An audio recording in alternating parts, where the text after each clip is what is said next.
ఈ చందన భూమి రాళ్ళ చేత రాజు యెహోవా మందిరమునకు రాజనగరునకు స్తంభములను గాయకులకు సితారాలను స్వరమండల స్వరమండలను చేయించాను. ఇప్పుడు అటువంటి చందనపు రాళ్ళు దొరకవు, ఎక్కడానో కనబడవు. సొలొమోను తన ప్రభావములకు తగినట్టు శాబాదేశపు రాణికి ఇచ్చినది పోగా, ఆమె కోరిన ప్రకారం ఆమె ఇచ్ఛాపూర్తిగా ఆమెకి ఇచ్చెను. అప్పుడు ఆమెయు ఆమె సేవకులను తమ దేశంలోకి తిరిగి వెళ్ళిరి.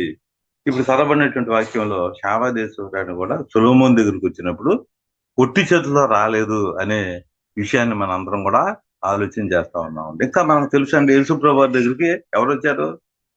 జాన్లు వచ్చినట్లుగా మనం చూస్తా ఉన్నాం. ముగ్గురు జాన్లు కాదండి, అక్కడ ముగ్గురేని రాయబడలేదు, ఎంతమందో మనకు తెలియదు.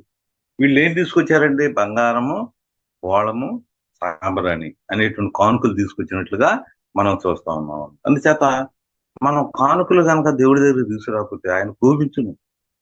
సరే, దేవుణ్ణి మనం ప్రసన్నం చేసుకోవాలి అనే విషయాన్ని మనం గమనించవలసినటువంటి వారంగా మనం ఉందామండి.